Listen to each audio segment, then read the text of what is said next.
ஒரு முட்டைக்குள்ள இருந்து குஞ்சு வருது மாதிரி. என்ன டக்குன்னு நீ எது பேசினாலும் டக்குன்னு டபுள் மீனிங் போயிடுறாங்க. முட்டைக்குள்ளன்னு சொன்னா வேற மாதிரி மாத்திடுறாங்க, குஞ்சுன்னு சொன்னா அதை வேற மாதிரி மாத்துறாங்க. சிம்பிளா நார்மல் கான்செப்ட்லயே கேளுங்க, ஓகேவா? முட்டைக்குள்ள இருந்து குஞ்சு வெளியே வருதுல, அது மாதிரிதான். சில குஞ்சு வந்து முட்டை ஓட பொத்துக்கிட்டு வெளியே வரும், சிலது மெதுவா கொத்தி கொத்தி தான் வெளியே வரும், சிலது 4 நாள் கழிச்சு ஒரு ஓடை கொத்தும், அடுத்த நாள் இன்னொரு ஓடை கொத்தும், அப்படி கொஞ்சம் கொஞ்சமா தான் வெளியே வரும். இது மாதிரிதான் மார்க். 600க்கு 600 எடுக்கிறவன் டப்புன்னு கொத்திட்டு வெளியே வர்றான், அதுக்கப்புறம் கொஞ்சம் இதா வர்றான், அப்படி வர்றான். இப்படிதான் அந்த முட்டையை என்ன ஸ்பீடா உடைக்கிறோங்கிறத மார்க். இந்த மார்க்குங்கிறது சின்ன ஒரு ஒரு விளையாட்டுல இருந்தா அதுக்கு ஒரு பதக்கம் கொடுக்குற மாதிரி வச்சுக்கோங்க, சின்னதா ஒரு கிரேடு. இந்த கிரேடு வச்சு நமக்கு வாழ்க்கை இருக்குதான்னு கேட்டா கிடையாது.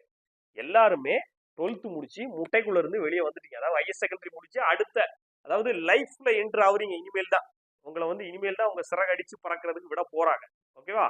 அப்போ இனி என்ன பண்ண போறோம் அப்படிங்கறதா இருக்கு. இதுக்கு என்னுடைய லைஃப்லயே நான் வந்து